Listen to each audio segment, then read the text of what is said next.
everyone. I am Mandi Rae of Ecstatic Astrology. We are here with Sonia, and Sonia's astrology business is called Celestia Astrology, correct?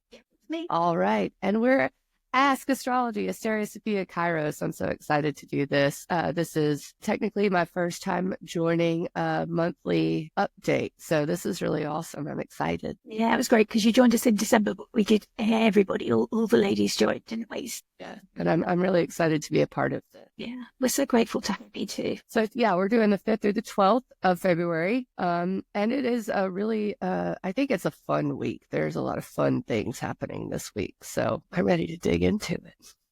All right. So these are the dates for this week. We have the 9th, the Sun and Mercury conjunction, aka Cazimi, which means in the heart of the Sun at 20 degrees, 59 minutes of Aquarius. That same day, Mars is trine Saturn as well. I'll just make a little note of that. We'll talk about that. The 12th is the full moon in Leo, and that is something that is on my radar for sure because it is square Uranus. So that's going to be an important date this month, I believe. Yeah.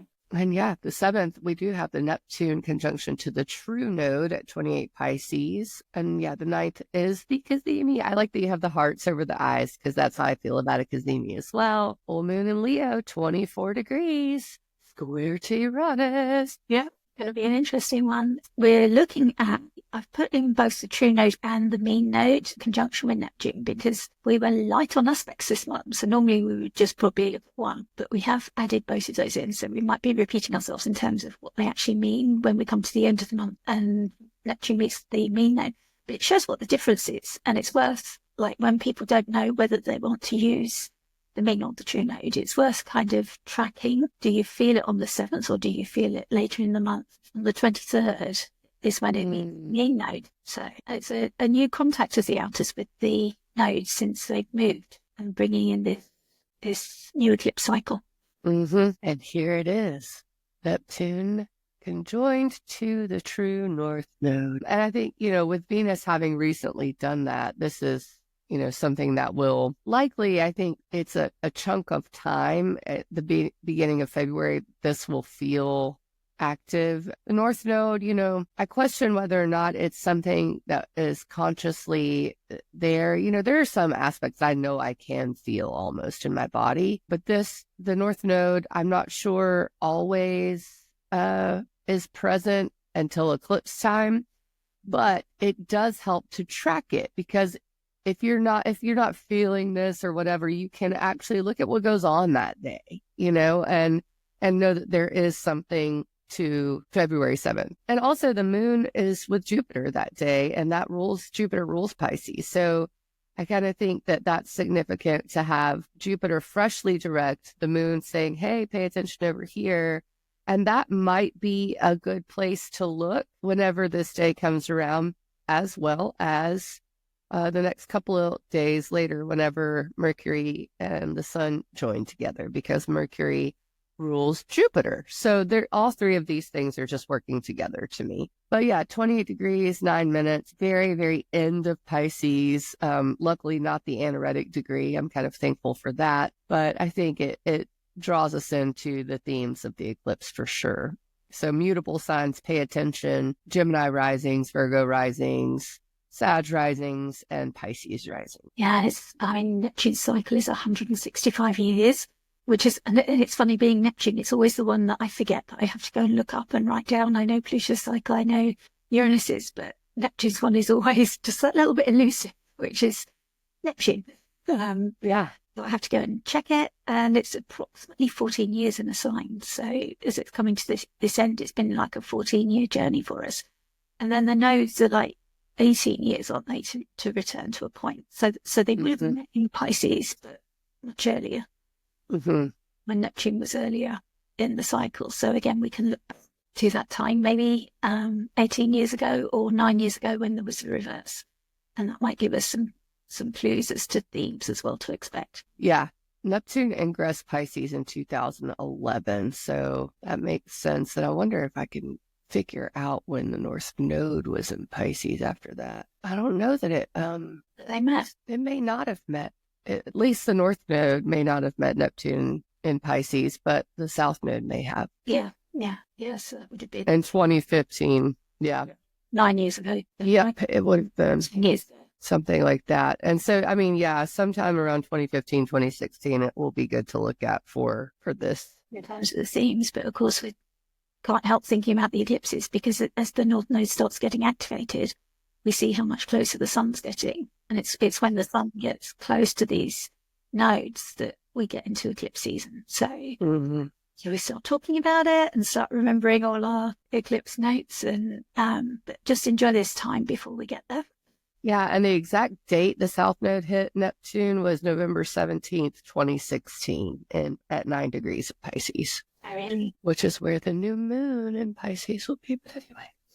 Feels significant, doesn't it? I like finding connections when, Ray went to a talk yesterday on the speaker series, and he was showing like there's the fractal that we often talk about, the spiral with astrology, but he was also saying, like, especially with Jupiter and Gemini, what if it's like this network of connections and it's zigzagging around, and not everything's activated all at the same time, but particular groups or clusters are activated. So this is what it feels like, this Pisces Aries cluster is being activated. Yep. And I guess that's a good, I think late 2016, 2017 is a good analog for this time period. I will say that. Because each of us have like our own connections in the chart of, like, if Pisces is activated, then it might be squaring something or trying something in your own chart. So it will have those connections, and it won't like repeat exactly, but it will rhyme in terms of the themes that come up. The previous conjunction was 4th of May 2000. The previous conjunction was the 4th of May in Aquarius. So yeah, they didn't meet. And the next conjunction would be 2041 in Taurus. So it's a really long time scale for them to meet. With Neptune traveling so slowly and the nose moving backwards, it's like this really hard like movement to visualize and track. It just feels strange that they wouldn't meet in Pisces, but it's like really that Pisces house view just maybe reflect on what changed there in those dates and where you want to go forward, and maybe like with Neptune, because you can get that illusory, foggy, dissolving otherworldliness, and it's how we respond to that. Can you lean into it and sit with it and allow it and just go through that process with Neptune? Or do you fight against it? And sometimes people can lean into addictive behaviors to escape from it because they find it just too hard to sit with. And it's, I suppose, if you've got grounding practices and other ways, rather than escaping into alcohol or drugs or other methods, it's like, how do we cope with it that matters? And I suppose it's how you experience Neptune as well, as to whether you welcome that spiritual side and that confusion and that fog that he brings, and the fog will clear. It's sort of like seeing auras, but while you're in it, it's hard to know. But that's the gift of astrology, is we get dates, right? Things will pass, but with the North Node, it brings this sort of fated karmic kind of quality to what's coming through. And I think we spoke before about the potential for increase when they were together with Venus. I mean, they still are quite tight, but Venus is moving away from it now. And obviously in the next sign, she's crossed that boundary. You've got Saturn moving closer, and it just... Emphasis. Yeah, it really is, isn't it? Just lots of emphasis.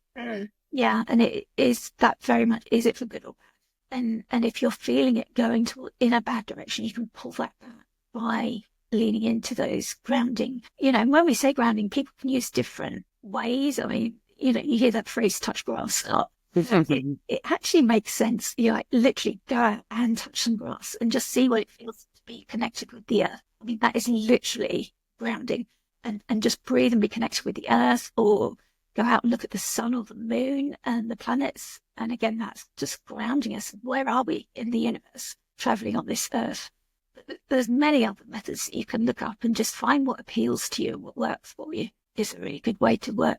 So you can sit in that Neptune quality, but still know who you are. Don't lose yourself in it. Be aware of your body and your place in time and space. It really feels like that's helping. Was there anything you wanted to add, Mandi? No, I love all that. And then we have the Sun conjunct Mercury. Yay! I love these. I love Cazimis. They An audience with the king is what I've heard it referred to as. I love that. Yeah, it just it's that same room, that exalted private audience, isn't it? Because of course, before and after it, Mercury's combust, so Mercury's sort of under those beams and a little bit. Well, it is burnt up and harmed, but it gets into that throne room and suddenly everything's okay, and it's like that new meeting, isn't it, where you gathers all that information. And of course, the sun's in exile, they're present with Pluto, so it just feels a bit more intense, maybe, with the sun coming. Yeah. The sun was conjunct Pluto, but it's got information from Pluto, a new cycle with Pluto where it's been down into the underworld and been empowered from that. Mercury's had that meeting with Pluto as well, and now they meet up and say, right, what are we going to do about what we've learned? It seems very intense to me too, because of the fact that Mars is trying Saturn that day, and Saturn's ruling this Cazimi. I like that you said that, because there is an intensity to this day, and Aquarius in general seems to be serious. There's not, you do have your quirkiness associated with Aquarius, but there is also a seriousness associated with innovation and change and revolution. And so with that Cazimi having Saturn as a ruler trine in a flowing aspect with Mars, working together to maybe, especially with Mars retrograde, because it's kind of going to sit trine to Saturn for a bit as it stations direct. There is this need to enact real change that sticks around, I think. So that's kind of how I've been tuning into this Cazimi, as well as the square. It's only 3 degrees away, maybe actually even a little less than the square to Uranus. Yeah. So the coming full moon, I think this is almost like, the word harbinger kind of sounds like doom and gloomy, but it is a little bit of a harbinger for the full moon in Leo, I think. Yeah. And we see like the Leo full moon that's coming is like the royal sign that's representative of power being centered in one individual or place. And then Aquarius is all about the collective and the people and how it's going to work. So seeing that meeting happening opposite there and then a moon happening there is just interesting, how this is all playing out, and watching how it's going to actually transpire on at the time, isn't it? What's happening? Right. I really like that trine with the moon there. The moon is at home in Cancer, so it's boosting Mars, just giving some nurturing support where Mars was struggling, maybe just giving it a little parade. Yeah, a little comfort. Yeah, you've got this. You can do this. You're nearly there.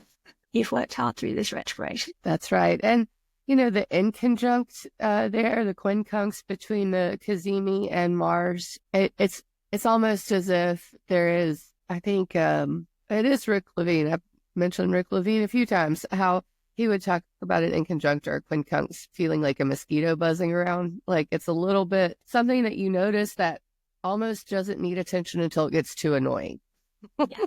And that, to me, I think speaks to the trine to Saturn as well. It's like we're encouraged to pay attention, even though Aquarius and Cancer don't always fit together. There is something here that they need to fit together in some way. Yeah, because you've got water and air, and sort of water is usually connected more with earth, sort of on the earthly plane, and the air is sort of up there and usually linked more with fire that they connect with in elemental terms, which is why they've got that in conjunct aspect. Yeah, I like that. I like that mosquito. I hadn't heard that before.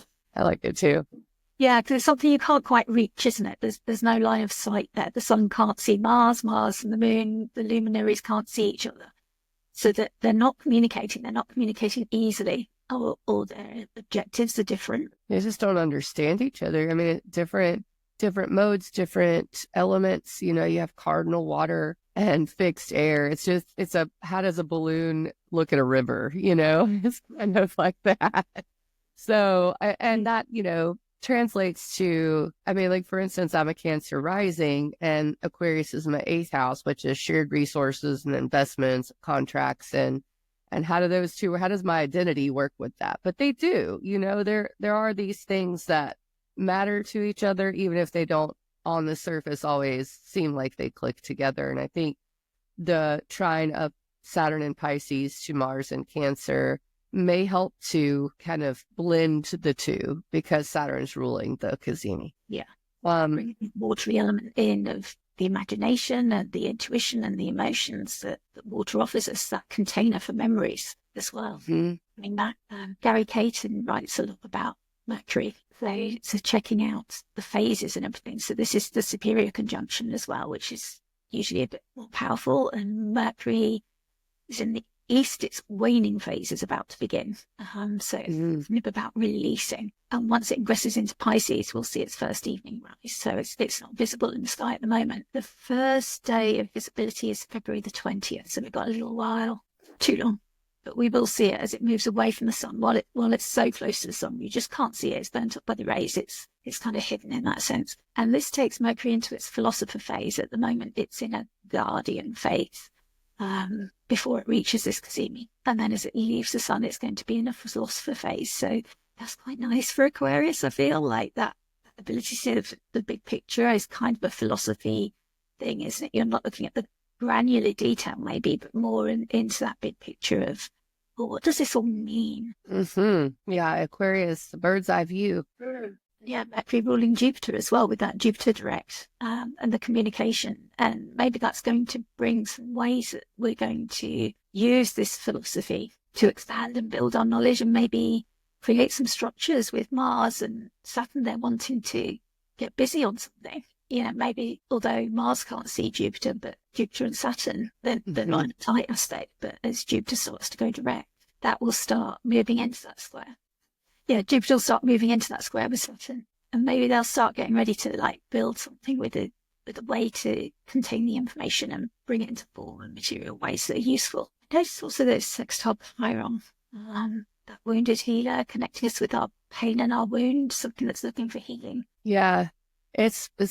Mars has spent a few days before this squaring Chiron. So, that could be a sore spot, in between, I guess, this is the first date. So I guess in between the first and this moment, there may be some wounding we have to confront, especially with it being Mars squaring Chiron, because Chiron is ruled by Mars right now. And so having this tension between the warrior and the wounding in the warrior's home sign, it's almost as if the warrior has to take a look at its inner child before being able to go back out into battle. So that to me is, accept yourself. What are your needs? How do you nurture yourself? And then we have the Cazimi that is sextile. So it does bring in some, maybe I can soothe myself and heal myself feelings. There's one more square of Mars Chiron, but it'll be direct. So yeah. I mean, the full moon's the next one. It is a biggie. Strength under fire. Yeah, I love these little fellas. Starting to like ease into my memory now of the decans and associate them with the visions of the little fellas. I love it. That is that a porcupine or a hedgehog? It looks like a porcupine, right? Hedgehog. Pokey little fellas either way. Yeah. Fight. It's got a bit of fight there. That's right. I mean, I do the full moon in Leo is a lot of times it can be quite enjoyable. I think Leo is a creative sign. It is the heart chakra, and it is the king, the attention, the actor and play and joy. That's all very Leo. It's the sun, So full moon in Leo, even though there's a lot to be said about the moon in Leo. But I do think with it square to Uranus, it brings in a little bit more of that something goads us into showing ourselves. And I don't know, Uranus, I call the change maker, revolution, innovation is another Uranian thing, but it's unpredictable. So the sun is not necessarily happy in Aquarius, reflecting its light back from its own home. So I always feel that's so interesting. But with the square to Uranus, it's like anything can happen. That being said, Venus rules Uranus, So Venus at 5 degrees Aries, what is it doing? It's just kind of hanging out by itself, being Venus, So there's a lot to be said, I think, about paying attention to you at this time. Venus is in a very personally identifiable sign. Leo is me and my joy and my play. So this is like, pay attention to you right now. Because of course Venus has got this whole sign sextiles and trines. It does. Even though she's not exact by degree. So whatever she is fighting for in Aries, she's got that strength. It's emboldening her from the third decan there. And it is loud. I mean, Mercury's combust, but yeah, I don't think it will be quiet. No, I sort of, in my notes, I kind of write that Mercury is like being the philosopher. It's like he's still studying. He's like, bring his findings out to the world, but he's like preparing his dissertation. It's like, it's all there. It's being put together. It's just not visible to the rest of us yet from Mercury. Yeah, the fixed stars as well. The sun is conjunct the fixed star Deneb Algedi at 23 degrees 54. So it's very close. And that star, I always think of as very protective. I've got some Seer and Sundry Deneb Algedi, which I use for like protection or when you want something to get where it needs to. And it comes from the tail of Capricornius. So there's an element, obviously it's in a Saturn sign, but it is Saturnian. It's protective. It promotes the development of the mind, which is Aquarian, and the successes that can come from that. And it really wants to work well when we're aiming to make the world a better place, like doing that collective Aquarian thing.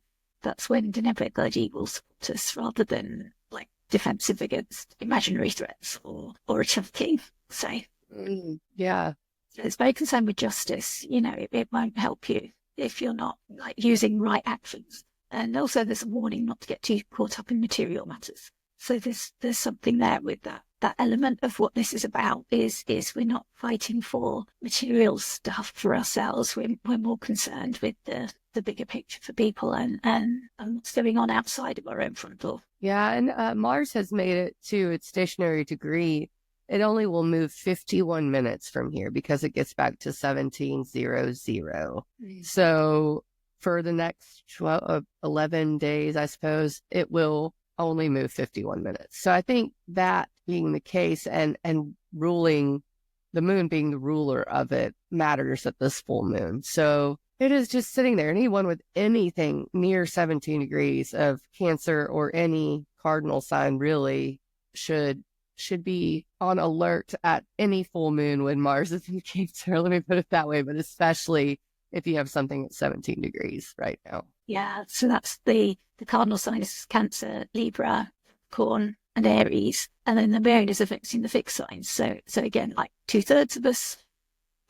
Yeah. Even if you've got placements, or like Mandi said, if your Lord of the Year is there. So the fixed signs being Leo, Scorpio, Aquarius, and Taurus. So if you've got that rising, if you've got your sun in there, in effect, or if you've got placements close to those degrees, that's 17 and that 24. It's feeling like everyone is under fire with this one. I mean, the fact that Mars is trying Saturn in a mutable sign, the water signs get it, the air signs get it, so strength under fire should be everyone's motto probably for this, especially in light of any change that may come through. And Uranus does govern revolutions, and the square to the moon with Mars in its home sign, it is goaded into action, I feel like, at this full moon. So and maybe based on what your inner child wants, maybe based on what your, I don't know, even ego, and I don't mean that in the way that people say, oh, you have a big ego, but like your survival is kind of what I'm getting at. And I don't expect anything. I never expect anything bad. I watch. I don't ever expect it, but I do watch around times like these for events to happen that could surprise us. And I'm just going to hope that it surprises all of us in a good way. Good way. Yeah, let's put that out into the world. Because, the key words here are under pressure. So that pressure building up. Before any kind of revolution, there's always pressure, isn't it? It becomes like a pressure cooker. And then there's like that one event that just lights the match and sets things. And it can be seemingly insignificant thing. And worse things could have happened before, but everybody's just ready to go. It's that daunting challenges. Yeah, that's what it said. Lost it. And resilient. Yep, and resilience, yeah. So, yeah. And it's important to focus on our resilience right now. And people are talking about that with Mars and Cancer anyway, that's a lot of what they're doing is focusing on building where are they resilient, because of the changes that are ahead for us. So your own resilience in your own home will help our ability to help the collective as well. Yeah, and the Sabian symbol, which I love this, for the 24th degree, which you read the next one, is a large camel crossing a vast and forbidding desert. So the keynote is self-sufficiency in the face of an exhausting adventure. And I think that, really fits with this daunting challenges, self-reliance, things like that. Yeah, you kind of got to look after yourself first before you can help others. It kind of feels like the tension of Leo Aquarius. It's like, Leo being a focus sometimes on self. But yeah, you've got to be strong, and then you can go out and battle and help. Mm-hmm. And of course, this decan is double Mars ruled. And whenever there's I call it a double decan, that brings an extra focus to those martial themes, which we can see in all the keywords. Stroke under fire is like a battling Martian kind of statement anyway, isn't it? So that's in both the Chaldean descending order method and the triplicity method of looking at the rulership of the decans. Yes. This really pulls Mars into it as the ruler of. So Dave, Mars is the bound ruler as well. Ah, wow, there you go. So much Mars there. Yeah, it is. Mars is being loud, as it should be at its stationary degree. Yeah. And it's, it's great how the astrology so often just and reflects that to us. And Astrologer Kira Reiberg in her book on the decans calls it defensive. So again, that's that resilience theme. And Austin Cobbett calls it the banner. So it's like, okay, I'm going to fly that banner high. So there's still that Leo pride. Like even while you're being defensive, it's like, here I am. Yeah. I'm loud and proud still. So it takes that theme just that little bit further. That resilience, you're not sort of hiding away. You're still defending your corner. And the tarot card is the 7 of Wands. And that symbolizes like challenge and competition and standing your ground and defending from the higher ground, like using those wands creatively as well. So this story about this little Leo hedgehog that we see is like bravely defending his position from attack. And what he's wanting us to do is to engage with our own inner warrior spirit, because we've all got that. There's something that we all want to fight for, or something that triggers us into reacting. So it's identifying that and acting with courage and determination in the face of opposition to secure our own place and protect our position. And the attacks can come from within you as well. Like we can have unhelpful thoughts that take us into a spiral and distract us from what we're trying to do. So be aware of that as well. When we're talking about that, we're not always talking about external, like physical attacks. They can come in all sorts of, and you can be your own worst enemy with self-sabotage as well. And this might be a time when you're being asked to lean into that and see if you can come up with some solutions or some ways to manage that or to seek help. But your heart and spirit are strong. You've got the resilience, and that's what this moon is showing us. That no matter what life throws at you, you've got this, you can do it. And like, look at this little spiky one and just like, be like, Dorothy, kick your heels and off you go. Exactly. Really nice. So, yeah, good luck with that. But yeah, just another thought on all of the Leo lunations are going to start feeling differently than they have for the last sort of 15 to 18 years, because of course they're all in opposition to Pluto. So there's something from that Pluto underworld. Pluto can bring empowerment, but usually it's by disempowering us in ways that can be very uncomfortable before we're then shown the way to empower ourselves. So in that way, about talking about the self-sabotage, that's kind of one thing that Pluto might want to work on. Yeah. Sort of uncomfortable thing. Pluto can bring riches as well, but are we seeking them in the right way? That lesson of about Gaudi, that justice. People who seek riches from the wrong source or through nefarious means. It makes me think of the Luigi and the CEO and everything as well. That the significance of the moon and the sun and moon on Gaudi and the Pluto signification. It's like, there has to be justice for the collective. And then when that's out of whack, these planets will come in, these cycles will come in and ask them to be corrected. It may take some time. Pluto's got a very slow cycle, but it will get there and it will address these matters. And it may be shocking, sort of the events that transpire to bring us there, but we will get to justice. Be brave, hang in there.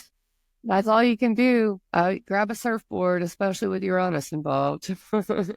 Yeah, don't forget that element. Of course, again, Uranus is in Taurus, so there's the steady disruption, sometimes I call it. Like, I've had things before, and then suddenly the lunation just kicks it off. But maybe you so instinctively knew what was coming. Well, that does it for the week of the 5th through the 12th. And I suppose we will come back next week. I guess we will. For the 12th through the 19th. So yeah, this has been Asteria Kairos with your weekly update, Sonia of Celestia Astrology. You can find her at celestiaastrology.com. And I'm Mandi Rae of Ecstatic Astrology. You can find me at ecstaticastrology.com. Yeah, thank you, everyone. Bye-bye.